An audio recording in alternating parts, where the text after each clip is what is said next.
Hey guys, Jessica here. So today I'm going to be reviewing the Chase Sapphire Reserve. We previously did another video about a month ago reviewing the Chase Sapphire Preferred. This is part 2. The Reserve is the premium version of the Preferred, and so if you're thinking about getting the Reserve, if you're thinking about comparing between the two, watch this video. I'll show you guys how to optimize.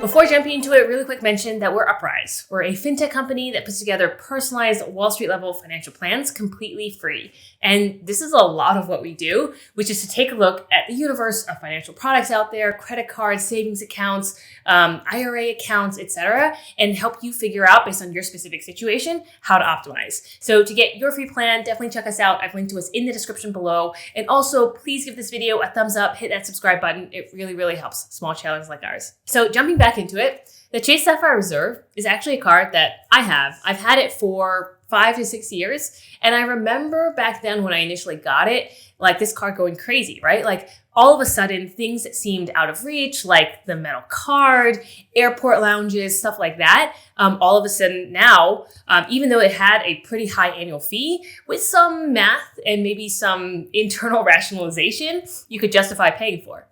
I'm getting a little bit ahead of myself. I'm going to go into first an overview of this card as it looks like today, the pros, the cons, they've raised prices in recent years. Is it still worth it? And also share a bit of my personal experiences with the card. And make sure to stick around to the end. I'll share with you guys the strategy that I think makes the most sense to optimize this card. Okay, so starting off with the sign-up bonus, this card is currently giving 50,000 bonus points after spending $4,000 in the first 3 months after getting the card.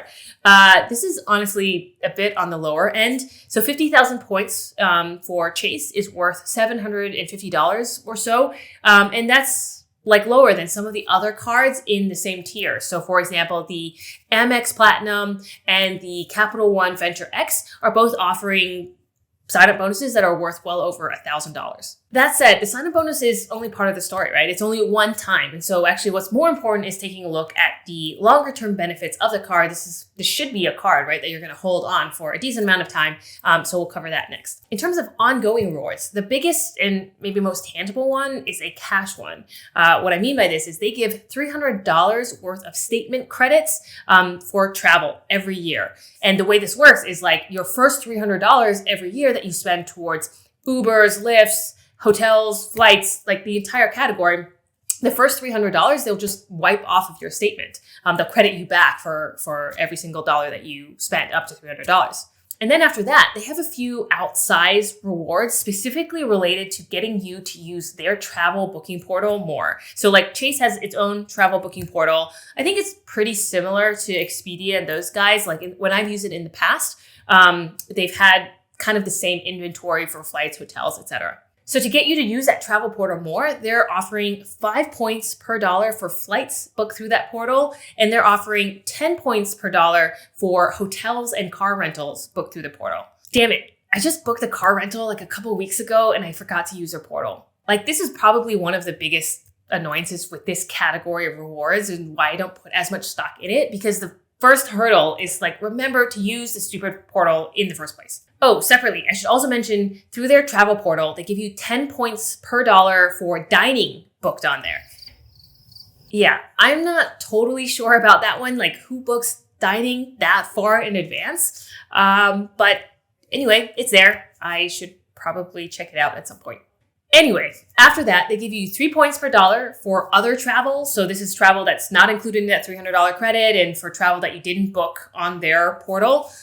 They also give you 3 points per dollar for dining, again, on anything outside of whatever you book through their portal. And this is really broad, actually, on the dining piece. It covers, eating at restaurants. It covers also takeout, delivery services. So things like DoorDash, all of that is included as well. And then lastly, they give you 1 point per dollar on everything else. One thing I want to call out though, is that Chase Reserve points, like for most credit card rewards programs, each point is worth 1 cent. That's kind of the standard. In the case of the Chase Reserve points, each point is worth 1.5 cents. They're literally worth 50% more. So definitely you have to keep this in mind when you're comparing between cards. And the way this works, the reason why it's worth 50% more is because when you take the Chase points, however many you have, and then you go and you book travel, use those points to book travel through their portal, literally, they translate each point to 1.5 cents. And so it goes a lot further when you're booking travel. Other than that, other rewards that are worth mentioning. So the one that I've already mentioned is you get airport lounge access through Priority Pass. This one I feel like has been less and less valuable over time. Like frequently in airports, I'll see a sign in front of lounges that say like Priority Pass members not allowed anymore because we're full, stuff like that. I have personally gotten a lot more out of the Priority Pass membership in international airports. The ones in the US, it's as if I don't have airport lounge access at all. The other thing you get is no foreign transaction fees. You get free like global entry or TSA PreCheck every 4 years. Also, you may have heard that they have some partnerships. So they have partnerships with DoorDash, with Peloton, with Lyft. That said, I wanted to call out that all of these, if you read the fine print, these are slated to end in the end of March. So I wouldn't count on this being there forever. Like I get the sense they haven't announced what they're going to be replacing these things with, if anything. I get the sense that they're kind of like waiting for travel to return before they figure out what to do with this card. But that said, hey, if you sign up before the end of March, you get access to 1 year of Dash Pass, 1 year of Lyft Pink, stuff like that. So maybe want to jump on it if those are something, those are services that you use a lot. Okay, so then the flip side of the equation is talking about fees. So the Chase Sapphire Reserve has a $550 annual fee. It's pricey. So like basically if you, the first thing you should do is you take that $550 and you should subtract that $300 annual travel credit, assuming, you take advantage of that. That makes it a $250 annual fee. And it comes down to, hey, like, are you traveling enough? Are you dining out enough? Are you using their travel portal enough? Are you waving around your metal card enough for it to be worth $250 a year? And that's a key question. And this is the fun part, which is it worth it? So I just shared with you guys the overview details of the card, but here's a strategy. Chase cards shine the most when paired with other Chase cards. So remember earlier I mentioned that the Chase Sapphire Reserve point, it's worth 1.5 cents instead of the normal 1 cent that like most other card programs have, including other Chase cards. And the way this works is if you use your Chase Sapphire Reserve points and you use it to book travel through their travel portal, all of those points get a 50% multiplier.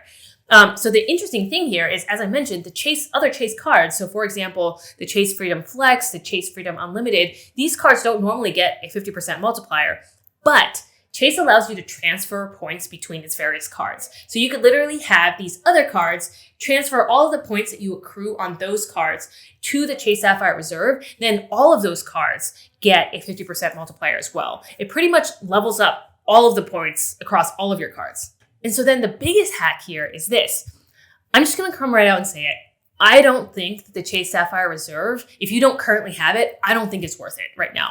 And the reason is because there are all these partnerships that are expiring soon. Who knows what Chase will replace them with? In addition to that, are you really traveling enough and eating out enough for it to be worthwhile to justify that $250 annual fee? Are you spending thousands of dollars across those categories? And if you're not, then I would definitely say, hold up. Instead, I think the best idea right now is to get the Chase Sapphire Preferred card. So the younger brother, younger sister of the Chase Sapphire Reserve, get that card and wait. So the Chase Sapphire Preferred right now has a higher sign-up bonus. It's giving 60,000 points instead of 50,000 points. They have more rewards categories. They also have a way, way lower annual fee at $95 a year instead of the crazy $550 a year.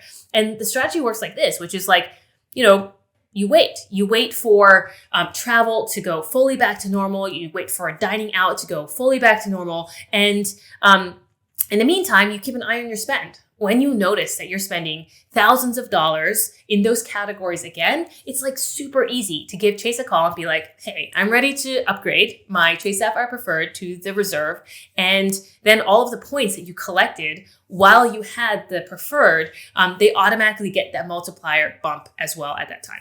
And that's it. Those are my thoughts on the optimal strategy for the Sapphire Reserve, the Preferred, the entire Chase family of cards right now. One quick call out though, before I end this video is, if you don't want to deal with this Chase game and upgrading and downgrading cards and transferring points between cards and this kind of stuff, A really good card to check out is actually the Capital One Venture X card. It's a pretty new card, and in my mind, it's like a premium card, but a much lower headache one. And the way it works is they have a $395 annual fee, which is pricey, but more reasonable. The thing to call out here is that they give you more annual credits. They give you $400 worth of annual credits. So it kind of just like wipes out the annual fee to begin with. And then you're just left with a 2 miles per dollar card plus lounge access. And Capital One's actually, investing a lot. They currently have 3 of their own lounges in addition to the Priority Pass ones, and they're working on building out more. Might do another video about that, reviewing that one a little bit later. Yeah, other than that, if you have other products that you're thinking about that you'd like us to review, definitely let us know in the comments. Or if you have any thoughts about any of these credit cards, I'd love to hear them. Also, if you'd like more support with personal finance, definitely check out Uprise, as I mentioned, where we put together personalized Wall Street level financial plans completely and 100% for free. So if you have any questions around which credit card is right for you, how to think about budgeting, saving for goals, employer benefits, whatever it is, we'd be happy to help. And on average, we've put $100K in net worth back into people's pockets. Other than that, if you'd like to see more videos like this one, please give us a thumbs up, hit that subscribe button, and click the bell for notifications. See you guys next time.